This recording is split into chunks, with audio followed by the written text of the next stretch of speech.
ಶಕುಂತಲಾ ಶೆಟ್ಟಿ ಅವರು ನೇರ ಸಂಪರ್ಕದಲ್ಲಿದ್ದಾರೆ. ನಮಸ್ಕಾರ ಮೇಡಮ್. ನಮಸ್ತೆ. ಎಸ್, ನಿಮ್ಮ ಗುರುಗಳು ಅಂತ ಮತ್ತೆ ಅವರು ನಿಮ್ಮನ್ನು ಶಿಷ್ಯರು ಅಂತ ನಾವು ಕೇಳಿದ್ದು ನೋಡಿದ್ದು. ಎಸ್, ಇವತ್ತು ನೀವು ಪಕ್ಷ ಬೇರೆ ಇರಬಹುದು. ನೀವು ರಾಮ್ ಭಟ್ ಅವರನ್ನು, ಅವರ ಜೊತೆಗಿನ ಒಡನಾಟ, ನೆನಪುಗಳು ಮತ್ತು ನೀವು ಮೊದಲ ಬಾರಿ ಶಾಸಕರಾಗಿದ್ದ ಸಂದರ್ಭ, ಅವತ್ತಿನ ಚುನಾವಣೆ, ಈ ಎಲ್ಲ ವಿಚಾರಗಳ ಸಂದರ್ಭದಲ್ಲಿ ನೀವು ಏನನ್ನು ಹೇಳಲಿಕ್ಕೆ ಬಯಸ್ತೀರಿ ಮೇಡಮ್? ರಾಮ್ ಭಟ್ರು ಒಂದು ಆದರ್ಶ ರಾಜಕಾರಣಿ, ಸರಿ, ಆದರ್ಶ ಸಾಮಾಜಿಕ ನ್ಯಾಯ ಕೊಡುವಂತ ವ್ಯಕ್ತಿ. ಎಲ್ರ ಆಗಲ್ಲ ಅವರು. ಅವ್ರಂದ್ರೆ ಹೇಳಿದ ಮಾತು ಹೇಳಿದ ಹಾಗೇನೆ.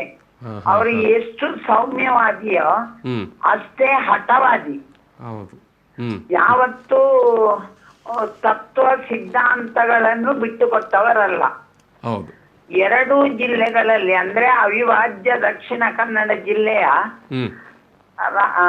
RSS ಹಾಗೂ ಬಿಜೆಪಿಯನ್ನು ಈ ಜಿಲ್ಲೆಯಲ್ಲಿ ಕಟ್ಟಿದಂತಹ ಕೆಲವು ಜನರಲ್ಲಿ ಅವರು ಒಬ್ರು. ಅಂತಹ ವ್ಯಕ್ತಿತ್ವ ಇದ್ದವರು ಅವರು.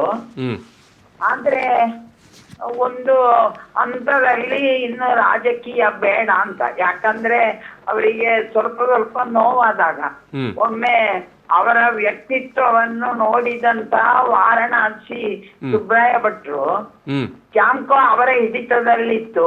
ಅವರೇ ರಾಮ್ ಭಟ್ರನ್ನು ಕರೆದು, ನೀವು ಬಂದು ಕ್ಯಾಂಕೋಗೆ ಬರುವುದಾದ್ರೆ ನಾನು ಅಧಿಕಾರ ಬಿಟ್ಟು ಕೊಡ್ಲಿಕ್ಕೆ ಸಿದ್ಧನಿದ್ದೇನೆ ಅಂತ ಹೇಳಿ ರಾಮ್ ಭಟ್ರನ್ನು ಕರೆದವರು ವಾರಾಣಸಿ ಅವರು.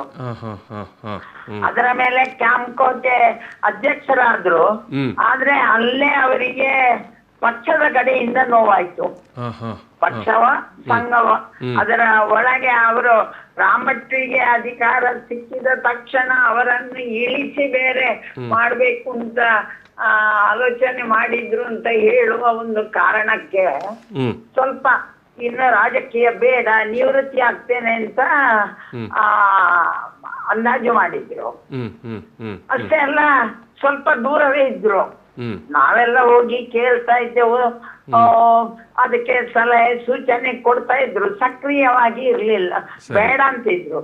ಆ ಹೊತ್ತಿಗೆ ಬಂತು ನನ್ನ ಸಮಸ್ಯೆ. ಅವ್ರದ್ದೇನಂದ್ರೆ ಇಡೀ ಕ್ಷೇತ್ರದ 44 ಕಮಿಟಿಗಳು ನನ್ನನ್ನೇ ಹೆಸರೇ ಹೇಳಿದಾಗ, ಎಲ್ಲೋ ಬೇರೆ ಯಾರೋ ಹೇಳಿದ್ರು ಅಂತ ಅಭ್ಯರ್ಥಿಯನ್ನು ಬದಲಿಸಿದಾಗ ಅವರಿಗೆ ಸರಿ ಕಾಣ್ಲಿಲ್ಲ, ನಮಗಲ್ಲ. ನಾನು ಕೊಟ್ರೆ ಉಂಟು, ಇಲ್ಲ ಅಂತಿದ್ದೆ. ಅವ್ರದ್ದೇನಂದ್ರೆ ಕಾರ್ಯಕರ್ತರ ಪಕ್ಷ ಬಿಜೆಪಿ, ನಾಯಕರ ಪಕ್ಷ ಆಗಬಾರ್ದು, ತತ್ವ ಸಿದ್ಧಾಂತಕ್ಕೆ ಬದ್ಧವಾಗಿರ್ಬೇಕು, ಎಲ್ಲೂ ಅಧಿಕಾರವನ್ನು ದುರುಪಯೋಗ ಸರ್ವಾಧಿಕಾರ ಮಾಡಬಾರ್ದು ಅಂತ ಹೇಳುವ ಉದ್ದೇಶದಿಂದ ಅವರ ಕಾಲದಲ್ಲಿ ಅವರ ಶಿಷ್ಯರಾಗಿ ಮೊದಲಿನಲ್ಲೇ ಇದ್ದಂತವರನ್ನು ಸೇರಿಸ್ಕೊಂಡು ನನ್ನನ್ನು ಕಣಕ್ಕೆ ಇಳಿಸಿದ್ರು. ಆದ್ರೆ ನನಗೆ ಗೆಲ್ಲಿಕ್ಕೆ ಆಗ್ಲಿಲ್ಲ. 26,000 ವೋಟು ಬಂದಿತ್ತು, ಗೌರವದಿಂದ ಸೋತಿದ್ದೆವು. ಆದ್ರೆ ಅದರಲ್ಲಿ ರಾಮ್ ಭಟ್ರು ಮಾತ್ರ ಬಹಳಷ್ಟು ನೋವು ತಿಂದಿದ್ರು. ಸೀಟು ಇಲ್ಲ ಅಂತ ಹೇಳುವಾಗಲೇ ಅವರು ಅಡ್ವಾಣಿಯವರಿಗೆ ಸುದ್ದಿ ಸಿಕ್ಕಿ ಲೆಟ್ರು ಬರ್ದಿದ್ರು. ಅಡ್ವಾಣಿಯವರು ಜೇಟ್ಲಿ ಅವರಿಗೆ ಹೇಳಿ ಇಂಟೆಲಿಜೆನ್ಸ್ ಎಲ್ಲ ಬಂದು ಕೊನೆಗೊಮ್ಮೆ ಏನೋ ನನಗೆ ಬರುದು ಅಂತ ಇತ್ತಂತೆ, ಕೊನೆಗೆ ಯಾರೋ ತಪ್ಪಿಸಿದ್ರಂತೆ, ಹಾಗೆ ಅಂತಕ್ಕಂತೆ ಇತ್ತು. ಆದ್ರೆ ರಾಮ್ ಭಟ್ರ ಬಗ್ಗೆ ಇವತ್ತು ಅವರನ್ನು ಹೊಗಳುವವರೇ ಅವತ್ತು ಅವರಿಗೆ ಬುದ್ಧಿ ಭ್ರಮಣೆ ಆಗಿದೆ, ಮತ್ತೆ ಅರೆ ಮರುಳ ಪ್ರಾಯ ಆಯಿತು, ಇನ್ನು 1-2 ವರ್ಷ ಬದುಕುವರು, ಮತ್ತೆ ಸಾಯುವ ಕಾಲಕ್ಕೆ ಅವರಿಗೆ ಈ ಕೆಟ್ಟ ಬುದ್ಧಿ ಏನೇನೋ ಹೇಳಿದ್ರು. ಅವರು ಏನೇನೋ ಹೇಳಿದ ಕಾರಣ ರಾಮ್ ಭಟ್ರು ಬೆಳೆದ್ರು ವಾಪಸ್ಸು. ಎಲ್ಲಿ ಸುಮ್ಮನೆ ಇದ್ರ ಅಲ್ಲಿ ರಾಮ್ ಭಟ್ರು ವಾಪಸ್ಸು ಶೈನಿಂಗ್ ಆದ್ರು. ಆ ವರ್ಷ ಯಾವುದೋ ಒಂದು ಇಂಗ್ಲಿಷ್ ಮಂತ್ಲಿ ಎಲ್ಲಿ ಬಂದಿತ್ತು ವರ್ಷದ ಮಹಾನಾಯಕ ಅಂತ ಅವರ ಹೆಸರು ಬಂದಿತ್ತು.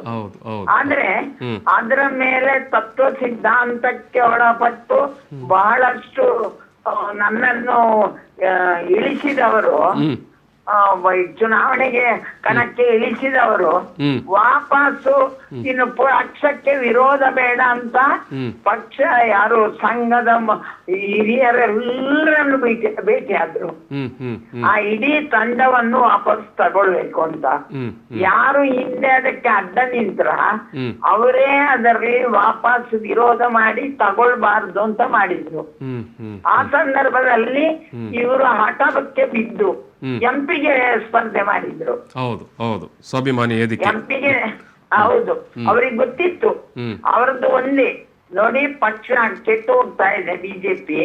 ಆ ಪಕ್ಷ ಸಿದ್ಧಾಂತ ತಪ್ಪುವುದಕ್ಕೆ ಅವರ ಗಮನಕ್ಕೆ ತರಲಿಕ್ಕೆ ಹೋರಾಟ ಮಾಡ್ತೇನೆ ಅಂತ ಹೇಳಿ ಅದರಲ್ಲಿ ಒಂದು 6,000 ಓಟು ಬಂದಿತ್ತು. ಅವರಿಗೆ ಬೇಸರ ಆಗಲಿಲ್ಲ, ಖರ್ಚು ಮಾಡ್ಲಿಲ್ಲ ಅಂತ ರಾಮಟ್ರು. ಅವರಿಗೆ ಒಂದು ಹಠ ಇತ್ತು, ವಾಪಸ್ಸು ನನ್ನನ್ನು ಅದೇ ಕ್ಷೇತ್ರದಲ್ಲಿ MLA ಮಾಡಬೇಕು, ಬಿಜೆಪಿಗೆ ಒಮ್ಮೆ ಬುದ್ಧಿ ಕಲಿಸ್ಬೇಕು. ಯಾಕೆ ಎಲ್ಲ ಸಂಘದವರ ಮನೆಗೆ ಹೋದ್ರು ಅದಕ್ಕೆ ಬೆಲೆ ಸಿಗ್ಲಿಲ್ಲ ಅಂತ ಆಗುವಾಗ ನಾವು ಏನು ಅಂತ ತೋರಿಸ್ಬೇಕು ಅಂತ ಹೇಳಿ ಬಹುಶಃ ಬಹಳಷ್ಟು ನನಗೆ ಗೊತ್ತಿಲ್ಲದೆ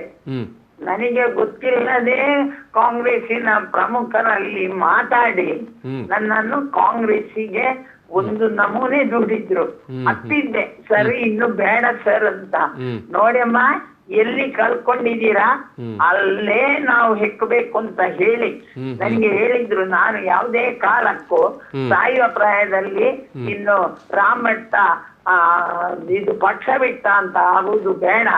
ಆದ ಕಾರಣ ನಾನು ಮಾತ್ರ ನಿಜ ಪಕ್ಷದಲ್ಲೇ ಇರ್ತೇನೆ, ನೀವು ಸ್ಪರ್ಧೆ ಮಾಡಬೇಕು ಅಂತ ಹೇಳಿ ನನ್ನನ್ನು ಸ್ಪರ್ಧೆಗೆ ಇಳಿಸಿ ನನ್ನ ಗೆಲುವಿನಲ್ಲಿ ಕಾಂಗ್ರೆಸ್ ಕಾರ್ಯಕರ್ತ ನಾಯಕರ ಜೊತೆಗೆ ರಾಮಭಟ್ರು ಪಾಲುದಾರರಾಗಿದ್ದಾರೆ.